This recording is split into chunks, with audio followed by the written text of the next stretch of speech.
नमो तस्सा भगवतो अरहतो सम्मा सम्बुद्धस्स। नमो तस्सा भगवतो अरहतो सम्मा सम्बुद्धस्स। नमो तस्सा भगवतो अरहतो सम्मा सम्बुद्धस्स. Tomba chumden de jin shidwa da chumba yang da bra zobe sanje pal jalwa shakya thuwa la cha cha lo gange thupse nyar zum ne tawa tamje pongwe je tambe chuni tumje ba gudam de la gichan sa sarva drishti prahanaye yasad dharmam deshiyat anukampam upadaya tam namasyami gautamam. आज मैं दोबारा यहाँ पर video पर आया हूँ क्योंकि एक मेरे लाहौर के धर्म बंधु धर्म भाई कुंजू गेल्पो जी हमेशा क्या कहते हैं रुचिकर होते हैं कि पूर्णिमा में इस पूर्णिमा में क्या घटा था, उस पूर्णिमा में क्या घटा था। तो आज भी उन्होंने मुझे व्हाट्सएप पर मैसेज भेजा था, तो मैंने सोचा कि आज की पूर्णिमा के महत्व के बारे में मुझे बोलना चाहिए, तो मैं इसलिए वीडियो में आया हूँ। आज श्रावण पूर्णिमा है, श्रावण पूर्णिमा है ना। तो हर एक पूर्णिमा जो है बुद्ध लीलाओं से संबंधित होता है, भगवान बुद्ध के जीवन के क्रियाओं से गठित होता है, क्रियाकलापों के साथ गठित होता है। तो आज की पूर्णिमा से जो है डायरेक्ट बुद्ध जी से जो संबंधित जो घटना है, उन घटनाओं को मैं यहाँ बताना चाहता हूँ कि पूर्णिमा जो है भगवान बुद्ध से बहुत संबंध है। तथागत बुद्ध की जीवन की जो लीलाओं में जो मुख्य घटना है वो पूर्णिमा के दिन ही घटित हुआ है। जैसा कि आचार्य गुरु पद्म संभव गुरु मुचि जी का घटना जो दशमी में घटता है, उसी के अनुसार तथागत बुद्ध की जितना भी लीलाओं की घटना है मुख्य रूप से पूर्णिमा में घटित हुआ होता है। तो इस श्रावण पूर्णिमा में 3 घटनाएं घटी। वो 3 घटनाएं क्या है? सबसे पहली घटना तो यह है कि आपने अंगुलीमाल डाकू का नाम सुना होगा, बहुत ही प्रसिद्ध है बौद्ध क्या कहते हैं इतिहास में। अंगुलीमाल डाकू जिसने जो है अपने गुरु के गलत उपदेश से जो है 999 लोगों के हाथ, उसको 999 लोगों को मार करके उनके हाथ के उंगली, जो कनिष्ठ उंगली है, छोटी उंगली है, उसको काट करके माला पहना था अपने गुरु के गलत उपदेश से। उस उंगली माँ को आज के दिन भगवान बुद्ध ने धम्म का शिक्षा दे करके कल्याण किया था। वो दिन आज श्रावण पूर्णिमा में घटित हुआ है। पहली घटना यह है। तो अंगुली माला के बारे में संक्षिप्त में आप कहेंगे तो ऐसा है, अंगुली माला जो बहुत खूंखार पूरा श्रावस्ती में आतंक मचा के रखा था। लोग भयभीत होकर डर से कोई भी बाहर नहीं निकलता था। कहीं उस रास्ता से गुजरता तो 100-200 लोग इकट्ठा हो करके जाए तब गुंजाइश था, नहीं तो लोग डर के मारे घर से ही नहीं निकलते थे, क्योंकि उंगली माल उन्हें मार करके उसकी उंगली को काट करके उसका माला बनाया करता था। तो ये उंगली माल था कौन है, इसके बारे में भी जानना बहुत ज़रूरी है। अंगुली माल जो है बचपन में बहुत ही करुणा में ही शालीनता वाला, पूरा सज्जन और क्या कहते हैं सुचरित्रवान और बुद्धि में तेज, बहुत तेजस्वी ऐसा था। तो अंगुलीमाल जो है महाराज प्रसन्नजीत जो कौशल रियासत के, जो कौशल राज्य के राजा थे, श्रावस्ती में उनका राजधानी था। उनके जो राज पुरोहित थे उनका नाम था बग्गव। उन बग्गव के पुत्र थे और माता का नाम मैत्रानी ऐसा, जम्बामा मैत्रानी ऐसा कहा जाता। उनके पुत्र थे। बचपन में इतना करुणावान, दयावान, इतना तेज, इतना बुद्धिमान, इतना तेजस्वी, इतना मेधावी था कि माता पिता हक्का बक्का रह जाते थे। इतना तेज था कि उड़ते हुए पंछी को करके छलांग मार करके पकड़ के लाते थे नीचे। इस तरह से चतुरता, इस तरह से बुद्धिमत्ता, मतलब बहुत ही एक शालीनवान और बुद्धिमान और मेधावी बालक था। तो इसीलिए इतना दयावान, इतना करुणावान कि नाम में उनका अहिंसक पड़ा था। उसको टिबेटन भाषा में मिथेवा बोलते हैं, मिदुंगवा, मिदुंगवा उनके नाम था, उनका नाम अहिंसक था, जो हिंसा बिल्कुल करते नहीं थे, छोटे मोटे कीड़े मकोड़ों तक भी करुणा करते थे, दया करते थे, उसका बड़ा परवरिश करते थे। इस तरह की उनकी चरित्र था, उनका चरित्र था, ऐसा एक शालीन बालक था। तो भगव जो उनके पिताजी थे, महाराज प्रसिद्ध के राजपुरोहित थे, उन दिनों में कहते हैं कि यार गुरुकुल में पढ़ना पड़ता था, तो बालक के आयु के अनुसार गुरुकुल में भेजा जाता है।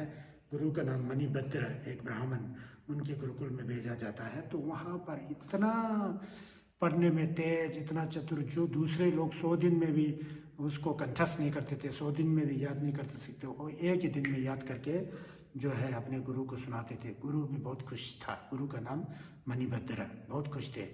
तो बहुत खुश थे और हमेशा अहिंसक का प्रशंसा करते थे। वो मणिभद्र जो ब्राह्मण थे, बड़ा प्रशंसा करते थे।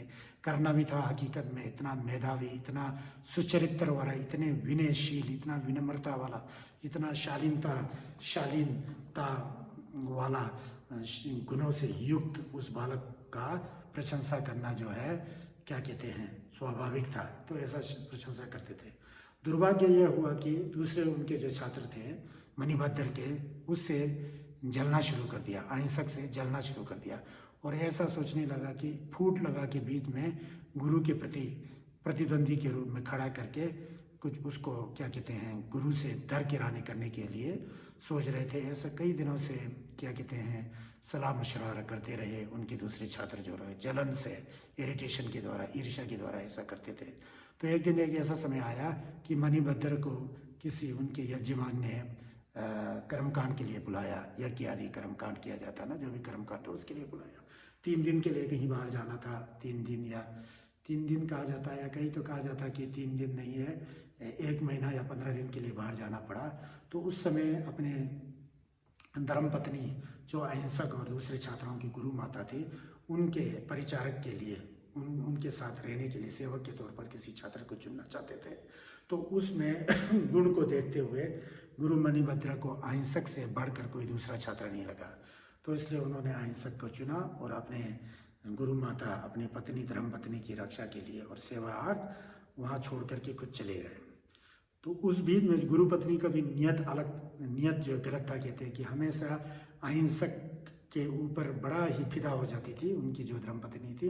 तो अहिंसक के साथ गलत कार्य करने की सोचती रहती थी, ऐसा बताया जाता है कहानियों में। तो इसलिए गुरु बाहर चले गए, तो उसने सोचा कि अब मौका आ गया। तो उसी रात से अहिंसक को जो है क्या करना, अहिंसक के साथ जो है उल्टा सीधा बात करना शुरू कर दिया, उसके साथ उठना बैठना, यहाँ तक कि शयन करने का भी सोच रहा है ऐसा। फिर अहिंसक को बड़ा खराब लगा कि गुरु माता होकर के ऐसा कैसा चरित्र वाली है, ऐसा करके बहुत कोशिश किया। हजारों बार कहने पर भी मना किया, हजारों बार किया, कई बार कहने पर भी मना करता है कि आप गुरु माता हो, मैं आपके साथ गलत कार्य कर नहीं सकूँगा, कैसे कर सकता हूँ, मैं अपने गुरु माता के साथ ऐसा कर नहीं सकता है, ये दुष्चरित्र है, ये जो है व्यभिचार है, दुष्व्यभिचार है, ऐसा करके टालते रहे। इतने में गुरु आने का समय हो जाता है। वो पत्नी जो है को सफलता नहीं मिलती है। तो गुरु आने का समय होता है, तो उल्टा जो पत्नी थी, गुरु माता थी, उसने क्या सोचा कि खुद भी शर्मिंदा हो गई और गुरु आने वाले हैं कल परसों। तो उसने जब गुरु जब आ रहे तो अपने आप को चतुरता के साथ अपने शरीर के वस्त्र को फाड़ देता है, बाल को छोड़ देती है और गलत क्या कहते हैं कहानी बना करके जब गुरु आते हैं तो देखते हैं कि गुरु माता कहाँ है, तो अंदर बैठी हुई है पत्नी। फिर पत्नी कहती है कि ये जो लड़का जो है तुमने यहाँ क्यों रखा, इसने तो मेरे साथ दुर्व्यवहार किया, इतने मैंने तो मेरे साथ इतना वो किया था, देखो मेरे कपड़े फटे हैं, मेरा बाल देखिए। वो रोने लगी, बिखरने लगी। उल्टा जो स्त्री जो है जिसे गुरु माता के नाम पर पूछते थे अहिंसक जो है ऐसा करके। फिर गुरु के अंदर अभिज्ञा ज्ञान नहीं था, दूसरे की चित्त को जानने की क्षमता नहीं थी, जिसे मनुष्य कहते हैं। तो गुरु ने भी सच माना। तो इतना गुस्सा में इतना क्रोध आया कि उसका क्रोध का ठिकाना नहीं रहा। तो फिर अहिंसक सामने आते हैं, गुरु को प्रणाम करता है कि जबकि वो बिल्कुल स्वच्छ होता है, पवित्र चरित्र वाला होता है, उसको गुरु माँ को छुआ तक नहीं, हमेशा सुबह उठ करके नमस्कार करके गुरु माँ का आदर सत्कार करता रहा। लेकिन यहाँ कहानी बदल जाता है, गुरु सच मान के रह जाता है। तो इसलिए बड़े गुस्से में आकर उसने जो है बदला लेने के लिए अहिंसक उसके हाथ में एक तलवार थमा देता है और गुरु दक्षिणा के लिए कहता है कि तुझे मैंने इतना पढ़ाया, इतना सालों तक मुझे तुझे ज्ञान दिया है, तेरे से मैं गुरु दक्षिणा लेना चाहता हूँ। वो दक्षिणा अगर तू पूर्ण करे तो तेरा स्वर्ग लोक में जाना निश्चित है तेरी मृत्यु के बाद, और तेरी जो मनोकामना है, इच्छा है, जो सब पूर्ण होना निश्चित है। कह करके गुरु ने ऐसा शाप दिया कि वो तलवार जिसमें मंत्र लगा हुआ था, ग्रसित हुआ था, उसको दे करके कहा कि 1000 लोगों को मार करके उसकी अंगुली, छोटी उंगली को काट करके उसका माला बना के जब तक नहीं पहनोगे तब तक तुम्हारा गुरु दक्षिणा पूर्ण नहीं होगा। जिस दिन पूरा हो जाएगा तब तुम्हें स्वर्ग की उपाधि मिल जाएगी, ये है वो है करके गलत उपदेश दे दिया। अहिंसक पहले हैरान रह गया, लेकिन पता नहीं जो उनका बुद्धि जो है फिर भ्रष्ट हो गया, खत्म हो गया। फिर गुरु को मान करके, गुरु का आदेश है करके उस तलवार को उठाता है। उसी दिन से लोगों को मारना शुरू करता है। 1 मारता है, 2 मारता है, 50 मारता है, 100 मारता है, 200 मारता है, 300, 400, 500, 800, 900, 999 तक लोगों को मार करके जो है, जो भी मिले रास्ता में काट करके मार करके उसके कनिष्ठ उंगली, जो छोटी उंगली जो है, उसको लेकर के उसको माला पिरोना शुरू कर दिया अपने गले में। 999 तक पहुंच गया। तो 999 में एक कमी रह गया। तो उस समय उनकी माता जो थी, अहिंसक की माता जो है, शायद पिता तो गुजर चुके होंगे, भगव पुरोहित जो है, और माता मैत्रानी जो है, वो मैत्रिनी या मैत्रानी जो भी हो, वो जो है अपनी बेटा का हाल देखकर 7 दिन तक, ये सारा जो घटना जो है 7 दिन में कटा। 7 दिन में 999 लोगों को मौत की घाट उतार करके उसके कनिष्ठ उंगली को निकाल करके माला बनाता है, माला बना के पहना होता है। एक आदमी की कमी होता है।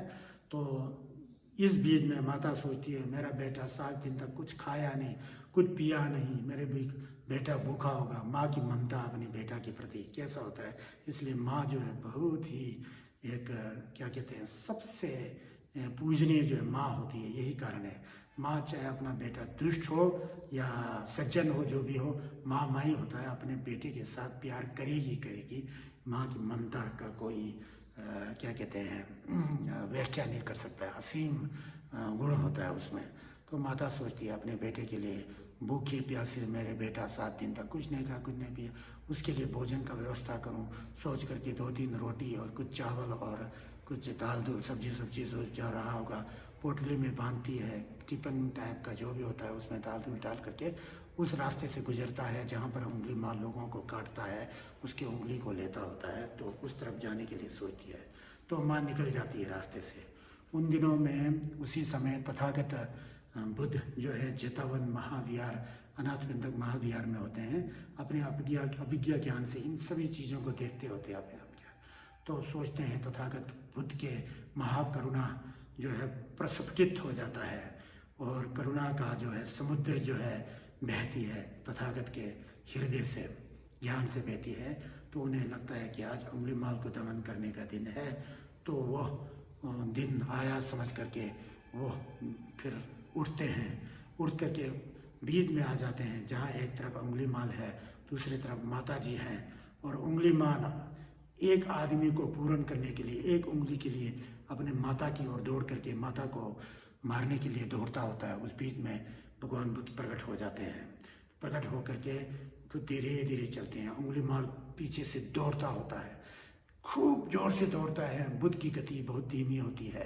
पूरा करुणा में, ज्ञान में, पूरा शालीनता के साथ, पूरा अधिष्ठित भाव से बुद्ध जो है सरल गति से जा रहे होते हैं, पधार रहे होते हैं, सेज गति से पदार्पण कर रहे होते हैं। अंगुलीमाल खूब तेज दौड़ रहा होता है, फिर भी बुद्ध तक पहुंचने की क्षमता वो नहीं रखता है। वो हैरान हो जाता है, कहता है हे साधु या बुद्ध या जो भी कहो, रुको रुको, मैं तुम्हें पकड़ना चाहता हूँ, तुम इतना देर से जा रहे हो और मैं इतना जल्दी आ रहा हूँ, फिर भी नहीं, रुको बोल के कहते हैं।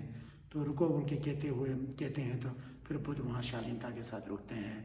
तो अंगुलीमाल की ओर नज़र मार के पूरा करुणा में दृष्टि से देखते हैं, बेटा पुत्र मैं तो रुका हुआ हूँ, तुम रुके ना हो, तुम रुको, क्या कर रहे हो, तुम्हें होश आना चाहिए, मैं तो रुका हुआ हूँ। मतलब मैंने पाप कार्य करना छोड़ दिया है, मैं लोक कल्याण का कार्य करता हूँ, मैं बुद्ध हूँ, तथागत को हूँ। इस तरह का वहाँ उपदेश होता है। तो इस बीच में उसका आंख जो खुल जाता है अंगुलीमाल का, उसको होश आ जाता है कि जो कार्य वो करने जा रहा है माता तक को मारने, और आज तक जो 999 लोगों को मारा है उसके बारे में पश्चाताप जैसा हो जाता है। बुद्ध के सामने आकर के गिरता है और बिलबिलाता है, कहता है कि मैंने इतना पाप किया, ये किया, वो किया, तो उसको पूरा होश आ जाता है। बुद्ध की करुणा में ही अधिष्ठान से, जिल्लप जिसे कहते हैं, आशीर्वाद से वो बिल्कुल जागृत अवस्था में आ जाता है। तो उस समय बुद्ध जी अपनी कोमल वाणी से, करुणा में दृष्टि से और ज्ञान का अमृत बरसाते हैं। इससे उसको होश आवास आ जाता है। तो इसको अपने गले की जो अंगुली का माला है उसको फेंक देता है और माता जी को भी प्रणाम करता है। माता जी बच जाती है। बुद्ध के करुणा में अमृतवाणी से बुद्ध का अनुसरण करते हुए जेतवन विहार में पहुंचता है।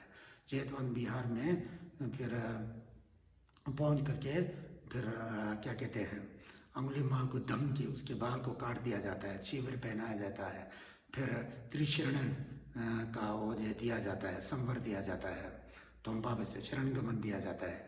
बुद्धम शरणम गच्छामि, धम्मम शरणम संगम, उसका पूरा व्याख्या के साथ वो पूरा समझता है। मर्म को समझते हुए बुद्ध धम्म और संघ के प्रति पूरा भाव के साथ, श्रद्धा, आस्था और पूरा होश हवस के साथ शरण में जाता है। फिर विपश्यना सीखता है। विपश्यना सीख करके अपने मन के विकार को हटा करके बाद में जा करके अंगुलीमाल जो है अरहत बन जाता है। वो दिन आज है जिस दिन अंगुलीमाल को अमृत दीक्षा मिला था। बुद्ध के शरण में आए थे और बुद्ध ने कि अमृत वाणी के द्वारा अपना जीवन शैली को बदल करके अरहत की ओर अग्रसित हो जाता है और अंततोगत्वा अरहत भी हो जाता है अंगुलीमाल। तो ये देखते हैं, ये महान गुरु तथागत बुद्ध की लीलाओं में सबसे जो है जैसे खूंखार अंगुलीमाल जैसे को दमन करके उसको सतमार्ग पर, सद्धर्म के रास्ते पर अग्रसित करने का दिवस आज ये श्रावण पूर्णिमा है। इसलिए यह बहुत पवित्र दिन है आज श्रावण पूर्णिमा। तो यह है बिना शस्त्र से, बिना हथियार से, करुणा और ज्ञान के वर्षा से, करुणा और ज्ञान की वाणी से लोगों को चिंतन, मनन और भावना के द्वारा जो है उसको जागृत करते हुए बुद्ध ने इस तरह से खूंखार ठाकू जो अपने रास्ता से भटक चुका था गलत गुरु के उद्देश्य से, उनको इस तरह से सुधारा जाता है। धन्य हो उस अंगुलीमाल ठाकू जैसे बुद्ध जैसे गुरु के शरण में जाकर पूरा संसार से मुक्त होकर के अरहतता को प्राप्त करके बाद में लोक का कल्याण भी उन्होंने भी बहुत किया है। वो दिन आज से पहली घटना। दूसरी घटना आपने सुना होगा कि जहाँ पर अंगुलीमाल को दीक्षा दिया गया था वो अनाथ पिंडक जेतावनाराम, जहाँ पर जिस भूमि को सोने के आशर्फियों को बिछा करके, सोने के करशापन को बिछा करके महाराज प्रसन्नजीत के राजकुमार जेत से खरीद करके उस पर सबसे पहले बौद्ध विहार बना करके जिस बुद्ध को अर्पित किया था, वो महादानी अनाथ पिंडक को में जेजिन बोलते हैं, अनाथ पिंडक, सुदत भी बोलते हैं उसको, लेजिन बोल के, लेजिन, सुदत उनको भी वो बोलते थे।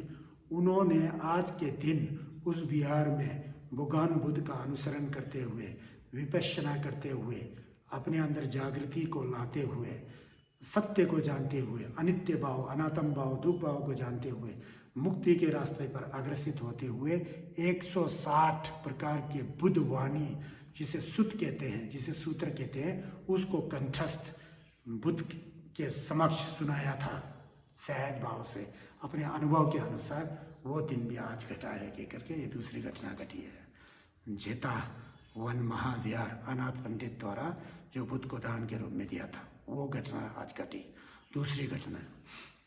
तीसरी घटना बहुत ही महत्वपूर्ण है। तथागत बुद्ध का कुशीनगर में परिनिर्वाण हो जाता है। जब वो 80 और 81 साल के बीच में आते हैं तो वहाँ परिनिर्वाण हो जाता है। परिनिर्वाण के दौरान शारिपुत्र और महामुद्गलयान का पहले से परिनिर्वाण हो चुका है, कुछ नहीं होता है। उस समय एक भिक्षु, एक वृद्ध भिक्षु, सुभद्र की कुछ कहा जाता है, वो भिक्षु जो है वहाँ पर बहुत खुश हो जाता है, उठ करके बड़ा खुशी के साथ नाचना शुरू कर देता है। तो लोगों ने पूछा क्या कर रहे हो?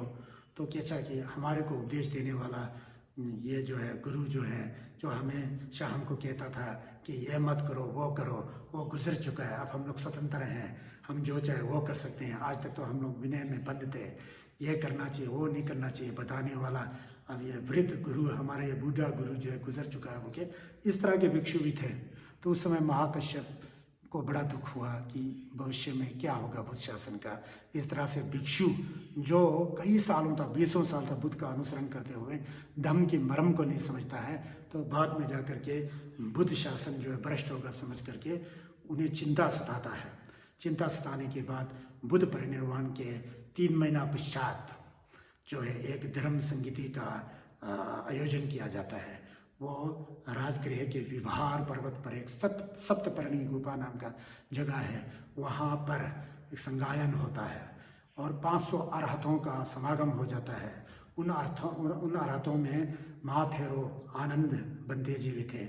आनंद मतलब भगवान बुद्ध जी के क्या कहते हैं चचेरे भाई थे आनंद, वो भी थे जिन्होंने जो है भगवान बुद्ध के 84,000 धर्मस्कंदों, चुचिफुंगपो केटी शितोंग बोलते हैं, उसमें से 82,000 साक्षात बुद्ध के कमल मुख से सुने थे ये, और 2,000 जो है अन्य अपने से जो सीनियर जो शारिपुत्र महामोदगल ज्ञान इत्यादि से सुन करके 84,000 धर्मस्कंद जो था, 84,000 जो प्रवचन थे भगवान बुद्ध के द्वारा लोक कल्याण के लिए, लोक भलाई के लिए जो प्रवचन थे, अमृतवाणी का एक संग्रह था, वो सब क्या कहते हैं अरहत आनंद के अंदर पूरा क्या कहते हैं उनके अंदर पूरा स्मरण था, उन्हें स्मरण था पूरा, उन्हें याद था। तो वहाँ पर जब वो 500 अरहतों का वहाँ जो वो होता है मीटिंग होता है, काउंसिल होता है, स्मित वो होता है, सभा होती है, तो अजातशत्रु राजा बिम्बिसार के बेटे अजातशत्रु जो खुद भी बहुत खूंखार थे, बाद में बुद्ध की शरण में आकर उनका भी कल्याण होता था, उन्होंने जो है उसका जो है पूरा खर्च उन्होंने उठा करके वहाँ वो संगायन किया था। उसमें से आनंद के द्वारा सूत्रों का संगायन किया गया। संगायन मतलब भगवान बुद्ध के द्वारा जो क्या कहते हैं बताए गए जितने भी अमृतवाणियाँ थी, जो प्रवचन थे, उसको का गायन किया गया, उसको गाया गया। उस समय रिकॉर्ड नहीं होता था, कंप्यूटर नहीं होता था, कुछ भी नहीं होता था, लेकिन उन अरहतों में इतना स्मरण शक्ति होती थी, खासकर आनंद जैसे क्या कहते हैं अरहत के स्मरण शक्ति ऐसी सी थी कि कहा जाता है कि आज का टैब रिकॉर्डर और कंप्यूटर भी फेल उनके सामने। इतना स्मरण शक्ति अनुभव के साथ, पूरा अनुभूति के साथ उनके अंदर पूरा स्मरण था, याद था, उन्हें पूरा याद थी। फिर वो वहाँ पर संगायन किया गया, गाया गया। जितने भी सूत्र का अंश जो है वो आनंद के द्वारा गाया गया, उसको पूरा रिफ्रेश किया गया, त्रुटियाँ ना रहे तो उसको ऐसा है करके वहाँ 1000 क्या कहते हैं 500 अरहतों के बीच में उसको फिक्स किया गया। फिर जितना भी विनय का जो भिक्षु भिक्षुणियों के अनुशासन से संबंधित जो विनय होता था, तो विनय का संगायन जो है उपाली माथेरो जी ने किए। और कहा जाता है कि यह हालांकि इतिहास में, भारतीय इतिहास में नहीं आता है, तो तिब्बतन इतिहास में ऐसा आता है जो संगीति के बारे में, जो अभिधम्म से संबंधित है, महाकश्यप जी ने उनका वहाँ संज्ञान किया। इसीलिए वो संगायन करने का दिन भी आज था, जब आनंद जी ने एवं मया श्रुतम एकस्मिन् समय भगवान राजगृह विहरति समा गृधकूट पर्वते सार्धम बोधिसत्व संज्ञेन च, उनके ऐसा आता है ना, ऐसा मैंने सुना था। दिखिता की द्विचिग्ना उनके तिब्बतन भाषा में होता है। वो प्रथम धर्म संगीति का दिन जो है आज श्रावण पूर्णिमा का दिन था। इसीलिए 3 घटनाएं जो है आज के दिन घटा है। ये थेरावादीन परंपरा के अनुसार, जिस परंपरा को मैं काफ़ी युक्ति संगत मानता हूँ, क्योंकि तथागत बुद्ध से जितना भी इतिहास जो है थेरावादीन ट्रेडिशन से ज़्यादा मेल खाता है, मुझे ऐसा लगता है। क्योंकि उनका जो है कंसंट्रेशन जो है, उनका मन जो है तथागत बुद्ध की जीवनी और उनके द्वारा बताया गया जो 4 आर्य सत्य है, अष्टांगिक मार्ग, द्वादश प्रतीत समोदपात निधान इत्यादि के बारे में जो है वो लोग हमारे से ज़्यादा गहराई में जाते हैं, क्योंकि जीवन भर उसी के वो अध्ययन करते हैं और उसके ऊपर भावना भी करते हैं। तो थेरावादीन ट्रेडिशन के अनुसार जो आज जो है ये 3 घटनाएं जो है घटा है, इसलिए ये पूर्णिमा बहुत ही महत्वपूर्ण है। तिब्बतन कैलेंडर के अनुसार, जो भोट जो है जंत्री के अनुसार, इसके अनुसार जो है, पंचांग के अनुसार जो है, कहा गया है कि आज के दिन जो है बुद्ध जी अपने माँ के गर्भ में प्रवेश किए थे, ऐसा भी एक मान्यता है। और टिबेटन लूनर के अनुसार जब कि थेरावादन ट्रेडिशन से मेल नहीं खाता है, जो भी हो, आस्था का विषय है, जो भी हो, तो ऐसा भी मानते हैं। और उसके बाद जो है आज जो पूर्णिमा जो है, दूसरा चीज़ यह है कि अगर टिबेटन बुद्धिज़्म के अनुसार वहाँ पर जब बौद्ध धर्म का प्रचार प्रसार हुआ था तिब्बत में 8वीं शताब्दी में, जोर शोर से हुआ था निंगमा ट्रेडिशन। तो निंगमा जो परंपरा जो है शुरू हुआ था आचार्य गुरु पद्मसंभवा, शांतारक्षिता और बोध देश के धर्मराज ठिसुंग तेसंग के द्वारा वो हुआ था, वो निंगमा परंपरा कहा जाता है। उसके बाद फिर कुछ सालों के बाद, कुछ 100 सालों के बाद जो है कजू परंपरा हुआ था, जो भारत के तिलोपा, नारोपा, मारपा, मिलारेपा के द्वारा प्रचलित वो महामुद्रा परंपरा। फिर उसके बाद साक्या परंपरा, उसके बाद गेलुक परंपरा जो कदम्बा के द्वारा प्रचारित हुआ था, जो आज तक जीवित है। उन परंपराओं में से जो कजू परंपरा है, कजू परंपरा के अंदर जो साक्षात वज्रधर बुद्ध से भारत के महासिद्ध तिलोपाद और उसके बाद नाड़पाद और उसके बाद तिब्बत के जो लोकचक्षु महासिद्ध जो साक्षात हेरुका के अवतार के रूप में मानते हैं, तो वो मारपा लोचावा शुकी लोटी बोलते हैं। उनके शिष्य मिलारेपा, ग्रेट योगी मिलारेपा कहते हैं, योगेश्वर मिलारेपा जी के 2 शिष्य थे, एक सूर्य के समान थे, एक चंद्रमा के समान थे। उसमें के सूर्य के समान जो उनके शिष्य थे गंपोपा कहते हैं। उन गंपोपा धक्पोला जे सोनम रिंचेम बोलते हैं, उनका आज परिनिर्वाण दिवस है। तो वो दिन भी आज के दिन घटित हुआ। ये श्रावण पूर्णिमा के दिन उनका परिनिर्वाण हुआ था, जिससे समस्त कजू परंपरा जो है, जो कजू का परंपरा जो मिलारेपा जी तक जो परंपरा था, वो तो सिद्धों की परंपरा था। उसमें जो है ऑर्डिनेशन जो है भिक्षु परंपरा जो है नहीं था, विनय परंपरा जो है नहीं था। गंपोपा जी जो स्वयं पहले कदम्बा परंपरा से जुड़े हुए थे, वहाँ से वो खुद क्या कहते हैं प्रवर्जित क्या कहते हैं गुरु थे, प्रवर्जित थे, वो भिक्षु थे, भिक्षु थे। उन्हीं गंपोपा के द्वारा कजू में 2 धाराएं आई। भिक्षु परंपरा के साथ साथ सिद्ध परंपरा जो है 2 धाराएं साथ। और दूसरा ये भी कहते हैं कि महामुद्रा परंपरा के साथ कदम परंपरा को साथ करके उसका अभेद जो परंपरा जो है गंपोपा जी से आते हैं। एक तो जो मोंग परंपरा, भिक्षु की परंपरा जो है वहाँ से आता है। दूसरा कदम और कछा सुंडेल बोलते हैं, कदम्बा और महामुद्रा का जो है अभेद परंपरा जो है वहाँ से शुरू होता है। उन महागुरु सोनम रिंचन दापोला जी गंपोपा का आज परिनिर्वाण दिवस है। तो आज सुबह मैं भी कुछ साधना करते हुए बिजी था, तो मैंने सोचा था कि इन सारी चीज़ों को आज मुझे बताना चाहिए। तो यह पूर्णिमा है। पूर्णिमा जो है बहुत ही पवित्र होता है। जैसा पूर्णिमा के दिन चंद्रमा पूरा अपनी कलाओं से परिपूर्ण हो जाता है, पूरा रोशनी से पूरा चमकीला बन जाता, प्रकाशित हो जाता है। पूरा चंद्रिका का जो क्या कहते हैं शोधाश कला से परिपूर्ण, जिसमें शीतलता होती है। शीतलता रूपी करुणा और प्रकाश रूपी प्रज्ञा का समागम अद्वैत है। उस पूर्णिमा के दिन मेरे ख्याल से बुद्ध का सारी लीलाएं वहाँ घटित होता है। तो ये तो एक संकेतिक है। वो संकेतित जो गुण है वो स्वयं भगवान बुद्ध ने अपने ऊपर परिपूर्ण करके दिखाया और स्वयं करुणा में प्रकाश से लोगों को क्या कहते हैं सद्बुद्धि के मार्ग पर ले चलते हैं। और उसके अंदर जो प्रज्ञा रूपी प्रकाश जो है करुणा रूपी शीतलता से लोगों का कल्याण करते हैं और प्रकाश रूपी प्रज्ञा से लोगों के विकार को हटाने का कार्य करते हैं। दूसरे को समझाते हैं, दूसरा समझ जाता है, उसका चिंतन करता है, मनन करता है, भावना करते हुए विपश्यना के जरिए, लक्षण के जरिए, छक्षण महामुद्रा के जरिए, जोक्षण के जरिए और मध्यमा प्रतिपदा के जरिए जो विकारों को हटा करके षोडश जो चंद्रमा जिस तरह से अपने कलाओं से परिपूर्ण होता है, उसी तरह प्रथम शुद्धि से लेकर पूर्णिमा तक जिस तरह प्रकाश जो बढ़ते रहता है, उसी तरह लोगों के अंदर भी धर्म की जो क्या कहते हैं ज्ञान जो है प्रकाश रूपी बढ़ते बढ़ते जो अधर्म रूपी जो अंदर अज्ञान जो है, जो अंधकार है, जिसका जो अंधकार है वो खत्म होकर के पूरा प्रकाशित होकर के परिपूर्ण हो जाता है और अंततोगत्वा हर कोई व्यक्ति बुद्धता और अरहत को प्राप्त करके लोगों के कल्याण में अग्रसित हो जाते हैं। यही तो बुद्ध मार्ग है। सब्ब पाप साकरणं कुशलस्य उपसंपदा सचिद पर्योदापन्नं इतं बुधानुशासनम् तारकातिमिरं मायावश्य बुद्बुदं स्वप्नच विद्युत ब्रह्मच एवं द्रष्टव्य संस्कृतम्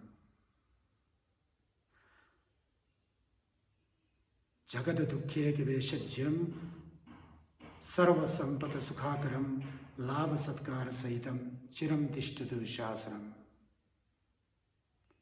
दशदिक व्योम प्रियंत सर्वसत्वार्थ साधने यदाचरति मंजूश्री साहेचर्यम भवेन मम आकाशस्थिर यावत् यावच्च जगता स्थिति तावन् मम स्थिर भूयात् जगत दुखानि निगनता भवतु सब मंगलम रखन्तु सब देवता सब बुद्धानुभावेन धम्मानुभावेन संघानुभावेन सदा सुक्ति भवन्तु ते संजय कुसुम ने बेजिल्लाब्दं शिंजी मंजिर दे बेजिल्लाब्दं केंदुम मिचित बेजिल्लाब चित्रंगोम मुलम दुबराशु तंबा जिने खमसुन जुम्बाना तेंबा न्यो शिंदो सलवादां तेंजिम बुलब शिदुक जेबा तेंबा युरिन ने बेचाशिशु तेंबे पंजरनामी शतेंजी तेंजिंचे ओ सेतंग यो नाचा तेंजिंचिंदा माथां जुरवा तेंबा युरिन ने बेचाशिशु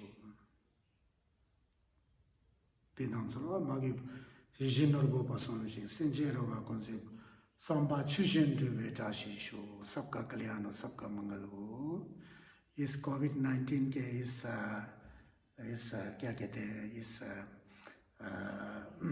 आतंकित समय में आतंकित क्या है इस महामारी विश्व महामारी के समय में जो है इस तरह से क्या कहते हैं मौका मिला धर्म का आचरण करने का, अभ्यास करने का। नहीं तो यहाँ वहाँ घूमते भटकते बस क्या कहते हैं विचलित होते हुए टहलते होते हैं हम लोग भी। तो व्यक्तिगत रूप से मैं समझता हूँ कि इस समय बड़ा अच्छा चांस मिला कि इन पिछले 4-5 महीनों में काफ़ी धर्म भावना जो है उसको संचय करने का, पुण्य का संचय करने का, उसको इकट्ठा करने का, लोक कल्याण की भावना को क्या कहते हैं विकसित करने का मौका मिला है। शायद आप लोग भी इस तरह के क्या कहते हैं समय को नष्ट नहीं कर रहे होंगे कि समय अमूल्य होता है। ये बाहर की प्रकृति जब डिसबैलेंस होता है तो कुछ ना कुछ तो घटना घटेगा ही घटेगा। हमें हतोत्साहित नहीं होना है। जो जिन नियमों का पालन करना है उसका पालन करना चाहिए, सोशल डिस्टेंस रखना चाहिए, अपने मुंह पर मास्क लगा के चलना चाहिए और न्यूट्रिशियस फूड को क्या कहते हैं भोजन का सेवन करना चाहिए और मन को पवित्र और शुद्धता की ओर रखना चाहिए। सबके कल्याण और सबके भलाई के लिए सोचना चाहिए। ये बड़ा दुर्लभ है, बहुत ही मुश्किल है, लेकिन हम खुद के मालिक खुद हैं। तो अपना विचार खुद सुधरे तो अपना कर्म सुधर जाता है। अपना कर्म सुधर जाता तो उसका फल तो निश्चित रूप से अच्छा ही होगा ना। जैसा कर्म करोगे वैसा फल हो। छिटा वाई ले जेबा ढेबुतिंदा निदुत, यह कुदरत का कानून है, विश्व का विधान है। इसमें कोई संप्रदायवाद नहीं है, हालांकि परंपरावाद भी नहीं है। यह तो कुदरत का कानून है। उसी कुदरत के कानून को जगत गुरु तथागत बुद्ध ने हमें समझाया था। तो इस तरह की भावना के साथ मैं अपने इस छोटे से व्याख्यान को आज के श्रावण पूर्णिमा के बारे में उसको यहाँ पर विराम देता हूँ। धन्यवाद। सबका मंगल हो, सबका भलाई हो। धन्यवाद।